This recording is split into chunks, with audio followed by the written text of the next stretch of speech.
مزدور آدمی تھے، اپنا ساری مزدوری دن بھر کی کر کے گھر آئے تھکے آ رہے، افطار کا وقت ہے، تو بیوی سے پوچھا کہ کچھ کھانے کو ہے؟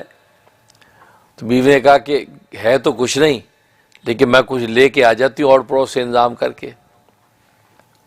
کہ ٹھیک ہے، یہ لیٹ گئے۔ اب وہ اور پڑوس میں گئی اور کھانے پینے کا انتظام کر کے لے کے آئیں۔ اب ظاہر ہے دن بھر کے تھکے ہوئے تھے اور روزے کی حالت میں ہیں، بھوکے پیاسے ہیں، طبیعت نڈھال ہوئی، آنکھ لگ گئی، سو گئے۔ اب یہ جب واپس آئیں تو دیکھا تو وہ تو سو رہے ہیں۔ اوہو، اب تو یہ اگلے دن افطار تک کھا پی نہیں سکتے، اور اگر رات میں ان کی آنکھ کھل گئی تو کھا پی بھی نہیں سکیں گے اور بیوی کے پاس بھی نہیں جا سکتے۔ اب یہ سوئے، اب جب صبح اٹھے تو پتہ چلا کہ اب ان پہ تو پابندی ہو گئی، یہ کھا پی نہیں سکیں گے، یہاں تک کہ جب اگلے دن کی دوپہر ہوئی تو دوپہر تک پھر نڈھال ہو گئی، طبیعت برداشت نہیں کر سکے، بے ہوش ہو گئے۔ رسول اللہ صلی اللہ علیہ وسلم تک یہ مقدمہ پہنچا کہ یہ معاملہ ہو گیا ہے کہ یہ انصاری صحابی جو ہے وہ افطار سے پہلے سو گئے، اور لہذا ظاہر ہے کہ جو اصول ہے، جو مسئلہ ہے، اب اگلے دن کی افطار تک نہ کھا پی سکتے ہیں نہ بیوی کے پاس جا سکتے ہیں، تو کیا کریں؟ اب جب رسول اللہ صلی اللہ علیہ وسلم کے سامنے یہ بات آئی، اس وقت یہ آیات نازل ہو گئیں کہ احل لکم لیلۃ الصیام الرفث الی نسائکم، کہ حلال کر دیا گیا ہے تمہارے لیے اور روزوں کی راتوں میں اپنی بیویوں کے پاس جانا، روزوں کی راتوں میں اپنی بیویوں کے پاس جانا تمہارے لیے حلال کر دیا گیا۔ یہ آیات نازل ہو گئیں۔ ادھر ایک واقعہ یہ ہوا کہ حضرت عمر فاروق رضی اللہ تعالیٰ عنہ یہ رسول اللہ صلی اللہ علیہ وسلم کے پاس جو عشاء کے بعد کافی دیر تک بیٹھے رہے، دیر ہو گئی، اور اس کے بعد جب گھر تشریف لائے تو اہلیہ سے انہوں نے جو وہ مباشرت کا تقاضا کیا، انہوں نے کہا کہ میں تو سو گئی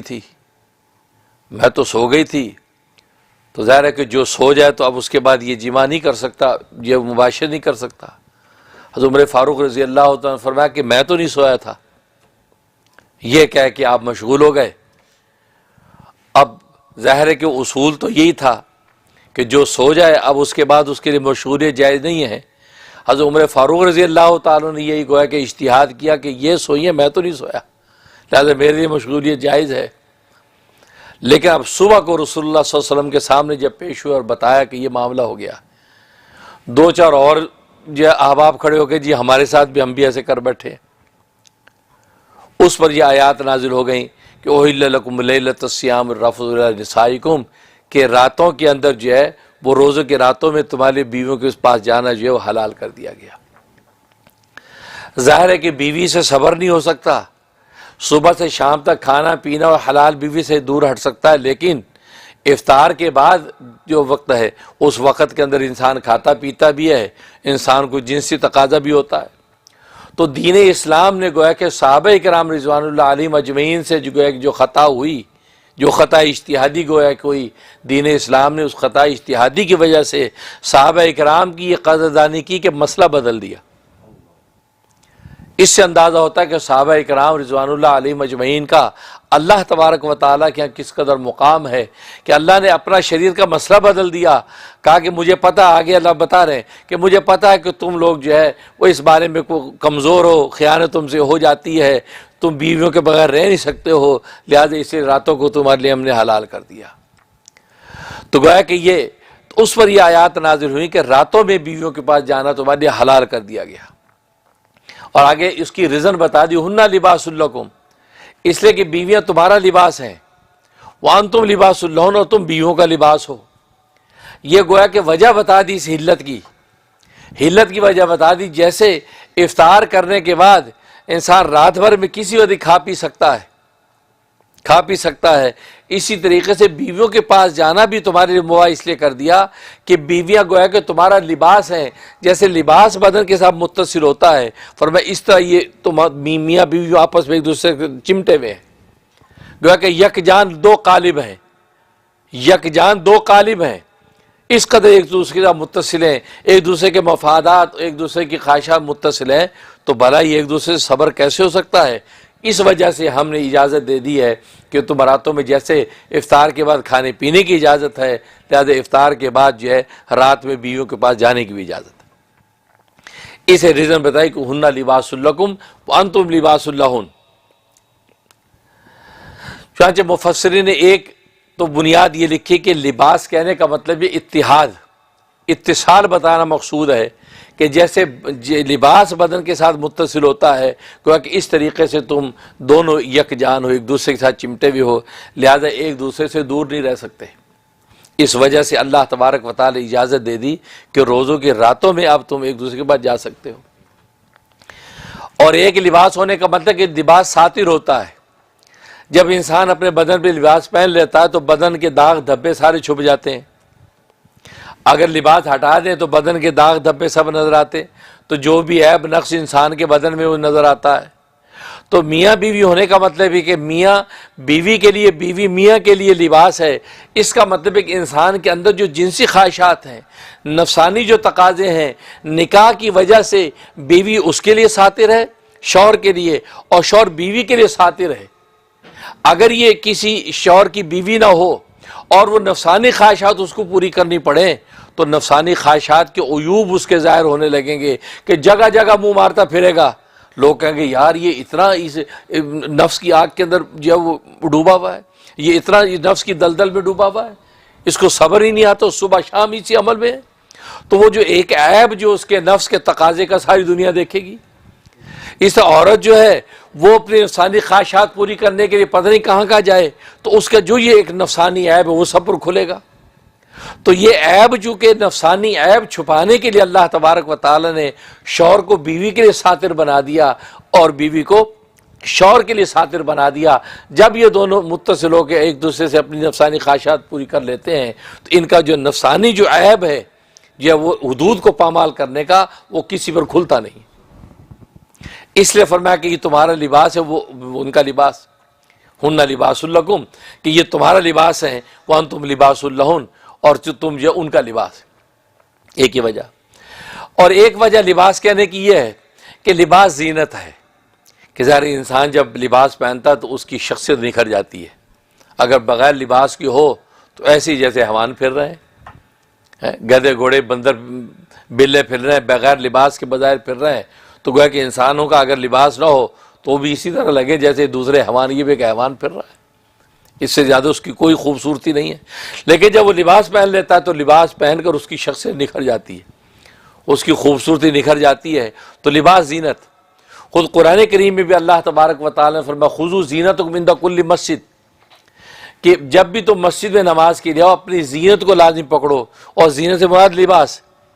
تو لباس اپنا ٹھیک ٹھاک جو لباس جو پوشاک پہن کے خوشبو لگا کے یا بند سنور کے تم مسجد کے اندر آؤ اور نماز کے لیے کھڑے ہو جاؤ۔ تو لباس کو چونکہ زینت فرمایا تو اشارہ کر دیا کہ ہن لباس لکم، بیویاں تمہاری زینت ہیں اور تم بیویوں کی زینت ہو۔ اور یہی وجہ ہے کہ جب انسان شادی شدہ ہوتا ہے تو اس کی شخصیت کا اعتماد الگ ہوتا ہے، معاشرے میں بھی اس کا ایک اعتماد ہوتا ہے۔ اچھا آپ میرڈ ہیں، آپ فیملی والے ہیں، آج کی دنیا میں بھی فیملی والے کا الگ لحاظ رکھا جاتا ہے، اور ایک جو چھڑا ہے بیچارہ ہے، اور چھڑا رہنے والا اس کو ایک الگ نظر دیکھتے ہیں، بھائی یار چھڑا ہے بھائی یہ دیکھو، بلکہ یہاں کا مکان رینٹ پہ لینے جاتے ہیں، ہاں جی آپ فیملی والے کہہ دیجیے چھڑا ہوں، نہیں یہ چھڑوں کو نہیں دیں گے، فیملی والے کو دیں گے۔ ایون بہت سی مسجدوں کے اندر امامت کے لیے بھی شرط لگا دیتے ہیں، جی امام صاحب آپ میریڈ ہیں؟ کہ نہیں جی نہیں سوری، ہمارے یہاں شرط ہے کہ امام شادی شدہ ہونا چاہیے، آپ فیملی والے تو آپ کو جاب ملے گی۔ گویا کہ وہ فیملی ہونے کی جو زینت ہے اس سے چونکہ عاری ہے، لہذا کرائے پہ مکان نہیں مل رہا، کرائے پہ کوئی رکھنے کو تیار نہیں ہے، کوئی جو ہے وہ آپ کو جو امامت کے مصلے پہ کھڑے ہونے کو تیار نہیں کہ جی آپ وہ زینت جو تھی فیملی والی آپ کے پاس نہیں ہے۔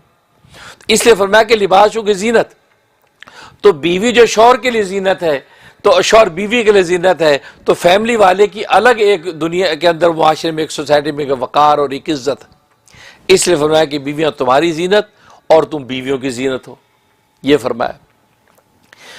اور ایک وجہ یہ کہ ہن لباس لکم، عورتیں تمہاری زینت ہیں، یعنی تمہارے لباس ہیں۔ اور آپ کو پتہ ہے لباس بدن کے تابع ہوتا ہے، بدن اصل ہوتا ہے، لباس اس کے تابع ہوتا ہے اس پر، کیوں حالانکہ ہوتا ہے انسان کے اوپر ہے لباس، لیکن تابع ہوتا بدن کے، کیونکہ بدن نہیں ہے تو لباس کی ضرورت ہی نہیں ہے، ٹھیک ہے نا۔ اگر بدن ہے تو اب لباس اس کے اوپر پہنایا جا رہا ہے۔ تو چونکہ لباس تابع ہوتا ہے تو گویا کہ فرمایا ہننا لباس لکم، عورتیں تمہاری تابع ہیں، وانتم لباس لہن، تم عورتوں کے تابع ہو، دونوں ایک دوسرے کے تابع ہیں۔ لیکن یہاں تابعیت میں عورتوں کو مقدم کیا کہ عورتیں تمہاری تابع ہیں، تم عورتوں کے تابع ہو۔ اب عورتوں کو مقدم جو کیا کہ تم عورتیں جو تمہاری تابع ہیں، یہ اس لیے کیا کہ عورتوں کی جو تابعیت ہے، عورتوں کی تابعیت یہ تابعیت عورتوں کی فطری اور قانونی ہے۔ عورت کی فطرت میں اللہ تبارک و تعالیٰ ایسا رکھا ہے کہ وہ مرد کے تابع ہو کے چلتی ہے، مرد کے تابع ہو کے چلنا پسند کرتی ہے، اس کی فطرت میں اللہ نے یہ ایک نظم ایسا رکھا ہے۔ اور پھر قانوناً بھی اگر دیکھیں تو عورت مرد کے تابع ہے، یعنی جو مرد ہے وہی عورت کی ساری چیزوں کا ذمہ دار ہے، اس کے کھانے کا، اس کے پینے کا، اس کے سکنا کا، اس کے جو نفقہ کا ذمہ دار ہے۔ تو اس لیے فرمایا، تو عورت کو فرمایا عورت کی تابعیت چونکہ قانونی اور فطری ہے، اس لیے عورت کی تابعیت مقدم کی، اور اس کی مطبوعیت جو ہے وہ بعد میں ضمنی ہے۔ اور مرد کو فرمایا کہ وہ انتم لباس لہم، اور تم ان کے لباس ہو، مطلب مرد کی جو تابعیت ہے اس کی بنیاد جو ہے وہ فطرت اور قانون نہیں، بلکہ اس کی بنیاد محبت ہے، کہ مرد اگر کبھی عورت کے تابع ہوتا ہے اور عورت کے ہر منشا پہ جی ہاں کرتا ہے تو محبت کی وجہ سے کرتا ہے، اس کو اسے ایسی محبت ہے کہ وہ اپنی بیوی کی ایک ایک اشارہ ابرو کے خلاف کرنا نہیں چاہتا، اس کی دل جوئی کرتا ہے۔ تو چونکہ اس کی تابعیت محبتاً ہے اس لیے اس کی تابعیت کو مؤخر کیا، لیکن عورت کی تابعیت چونکہ فطری اور قانونی اس کو مقدم کیا۔ لیکن یہ لباس سے مراد تابعیت ہے، جیسے لباس بدن کے تابع ہوتا ہے ایسے فرمایا کہ مرد اور دونوں ایک دوسرے کے تابع ہیں۔ اور اشارہ اس بات کی طرف بھی کر دیا کہ مرد عورت دونوں ایک دوسرے کی تابعیت کا لحاظ کر کے چلیں، یعنی مرد عورت کو ایک درجے میں متبوع سمجھے، اپنا مقتدا سمجھے، اور مرد بھی عورت کو ایک درجے میں اس کو اپنا متبوع سمجھے۔ کیوں کہ زندگی کی یہ ریل گاڑی ایسی ہے کہ دونوں جب مل کے جب چلتے ہیں تو بہت سے ایسے معاملے جس میں مرد کو بیوی کے ساتھ کمپرومائز کرنا پڑتا ہے، ہاں تمہاری بات ٹھیک ہے یا جو تم کہہ رہی ہو اس کے مطابق کر لیتے۔ اس میں کوئی انا کا مسئلہ نہیں ہے کہ مرد کا نہیں جی میں مرد ہوں، میں حاکم ہوں، میں کھلاتا ہوں، میں پلاتا ہوں، میں نانفع سکنا دیتا ہوں، میں تمہاری بات کیوں مانوں، جو میں کروں وہی ہوگا۔ نہیں بھائی ایسا نہیں، آپ دیکھیں، آپ ٹھنڈے دماغ سے سوچیں، ایسا نہیں، ایسا کر لیں۔ تو قرآن نے اشارہ دے دیا کہ مرد کو اس میں سٹبن نہیں ہونا چاہیے، عورت کی بات کو سننا چاہیے۔ کیوں کہ ایک درجے میں مطبوعیت کی شان اس کو بھی حاصل ہے، جیسے آپ کو اس کو بھی حاصل ہے، لہٰذا تم اس کی بات سنو۔ جب بات اس کی عقل و فہم کے مطابق ہے، ماحول اور سوسائٹی سے میچ کر رہی ہے اور شریعت اور فطرت کو لے کے چل رہی ہے تو کہو گے ہاں ٹھیک ہے بیوی آپ جو کہہ رہی ہیں چلو صحیح، بیوی کی بات کے مطابق کر لیتے ہیں۔ اس میں کوئی وہ نہیں ہے کہ جی رن مرید ہو گیا جی اور بیوی دے تھلے لگ گیا ہے۔ آج کل کا ہمارا ماحول معاشرے میں ایسی باتیں کر کے وہ مرد کو ایسا سٹبن کر دیتے ہیں، اس کی بات سچ ہے جھوٹ ہے، اور جو بھی کہ چیختی چلاتی نہیں، جو میں کہہ رہا بھائی یہی ہوگا، نہیں۔ اس لیے اس آیت میں اشارہ اللہ نے کر دیا نہیں، مطبوعیت کی شان چونکہ دونوں کو حاصل ہے، لہٰذا دونوں ایک دوسرے کی بات کو سمجھ کر اب فیصلہ کریں، یہ دونوں کے لیے نافع ہے۔ جب اس طریقے سے چلیں گے تو پھر باقی جتنے منافع ہیں لباس ہونے کے، کہ ایک دوسرے کے لیے زینت بھی بنیں گے، ایک دوسرے کے لیے راحت بھی بنیں گے، اور ایک دوسرے کے لیے گویا کہ نفع ہی نفع اور خیر ہی خیر بنیں گے۔ لیکن اگر وہ سٹبن ہو کے چلیں گے، ایک دوسرے کی بات سننے کو تیار نہیں ہے، یا بیوی شوہر کی بات نہیں سن رہی، بیوی جو ہے وہ اتنی اکڑ پھو ہے میاں کی سنتی نہیں، اپنی چلاتی ہر بات میں، میاں کو روز ہی کٹہرے میں کھڑا کیا ہوتا ہے، سو یہ کیوں کیا، یہ کیوں کیا، بیچارہ۔ فرمایا کہ نہیں، اس سے کیا ہو تمہاری زندگی جو ان بیلنس ہو جائے گی، یہ ان بیلنس ہو جائے گی۔ اب کہتے ہیں کہ وہ زندگی کی گاڑی کے دو پہیے ہیں میاں بیوی، پہیے ہیں میاں بیوی، لیکن یہ پہیے اسی وقت ہوں گے جب اپنی اپنی جگہ پہ ہوں گے۔ گاڑی کے دو پہیے ہونے کا مطلب یہ ہے کہ دونوں اپنی اپنی جگہ پہ ہوں گے، ایک دائیں ہوگا دوسرا بائیں ہوگا، اب گاڑی چلے گی نا۔ اب دونوں دائیں طرف ہوں گے تو گاڑی چلے گی۔ دو پہیہ ہونا تو یا پتہ ہے عورت کو یا مرد کو، لیکن یہ پتہ نہیں، ان دونوں کا اپنا اپنا مقام ہے، ایک رائٹ پہ ایک لیفٹ پہ، اب گاڑی سیدھی چل رہی ہے۔ اب دونوں رائٹ پہ یا دونوں لیفٹ پہ ہوں گے تو گاڑی کیسے چلے گی؟ سائیکل کے اگر دو پہیے ہیں تو دونوں، ایک آگے ایک پیچھے، اب دو گاڑی چلے گی۔ اب دونوں برابر، پیچھے والا پہیہ کہا کہ میں نے بھی آگے آنا ہے، اب بیوی کا میں بھی تیرے ساتھ ہی کھڑی ہوں گی تو وہ گاڑی چلنے والی نہیں۔ یا ایک ٹریکٹر کا پہیہ ایک سائیکل کا پہیہ تو گاڑی چلے گی. تو پہیے تو ہیں لیکن پہیوں کا اپنا اپنا مقام ہو اور اپنی اپنی جو ہے گویا کہ نوعیت حیثیت ہوگی, سمجھو زندگی گاڑی چلے گی. اس آیت میں گویا کہ یہ اشارہ کر دیا کہ تابعیت اور مطبوعیت من جملہ دونوں کے اندر موجود ہے, لہذا کسی کو دوسرے کے اوپر جب اکڑ پھونی دکھانی چاہیے, بلکہ ایک دوسرے کی بات کو سن کے سمجھ کے فہم کے ساتھ فیصلہ کریں تو بھی یہ زندگی گاڑی آگے بڑھے گی. پھر دونوں شخص ایک دوسرے کے لیے زینت کا باعث ہوں گے. اس لیے فرمایا ہن لباس لکم وانتم لباس لہن, وہ تمہارا لباس ہیں اور تم ان کا لباس ہو. علم اللہ انکم کنتم تختانون انفسکم, اور اللہ کو معلوم ہے کہ تم چوری سے اپنے نقصان کرتے ہو, یعنی اپنے نفسوں میں خیانت کرتے ہو. مطلب کیا ہے کہ راتوں کے اندر بیویوں کے پاس جانا منع تھا اور تم اپنے نفس سے مغلوب ہو کر چلے گئے. تو اللہ کو یہ بات پتہ تھی, لہذا اللہ آج کے بعد سے مسئلہ بدلتا ہے, تمہیں راتوں میں بیویوں کے پاس جانے کی اجازت ہے. فتاب علیکم, اب تک جو تم چلے گئے ہو تمہیں اللہ معاف کرتا ہے. تو گویا کہ صحابہ کرام رضوان اللہ علیہم اجمعین سے کہ جو رات کے اندر بیویوں کے پاس جانے کا جو عمل ہو گیا, تو اللہ تبارک و تعالی نے ان پر عتاب فرمانے کے بجائے اللہ تبارک و تعالی نے اپنی شریعت کا مسئلہ بدل دیا. اس سے صحابہ کرام رضوان اللہ علیہم اجمعین کا مقام اللہ کی نظر میں اندازہ ہوتا ہے کہ کیا حیثیت ہے, کہ شریعت کا مسئلہ کیا تھا. عتاب فرمانے کے بجائے جب نبی کے سامنے معاملہ آیا کہ رات میں یہ جو بیویوں کے پاس چلے گئے, حضرت عمر فاروق رضی اللہ تعالیٰ سے ایسا ہو گیا, فلاں فلاں صحابی سے ایسا ہو گیا. حضرت عمر رضی اللہ تعالیٰ کو نبی کریم صلی اللہ علیہ وسلم نے اتنا ہی فرمایا کہ عمر تمہارے جیسے آدمی کے لیے ایسا کرنا مناسب نہیں تھا.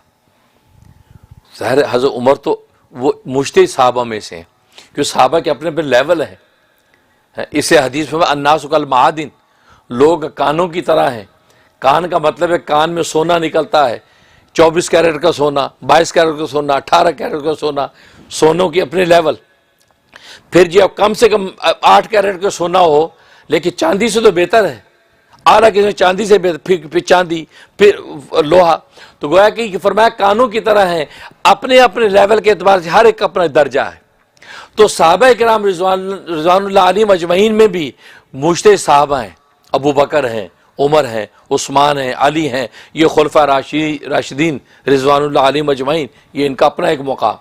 ان کے بعد عشرہ مبشرہ چلے آتے ہیں, ان کا اپنا مقام. پھر مجتہد صحابہ, تو گویا کہ یہ صحابہ کی, تو چونکہ حضرت عمر فاروق رضی اللہ تعالیٰ عنہ یہ چونکہ مجتہد صحابہ میں سے ہیں, اور نبی کریم صلی اللہ علیہ وسلم ان کی تربیت اس بنیاد پر کر رہے ہیں کہ ہمارے بعد انہوں نے آگے فیضان نبوت کو پہنچانا ہے, لہذا ان کو تنبیہ کر رہے ہیں کہ یہ تمہارے لیے مناسب نہیں تھا.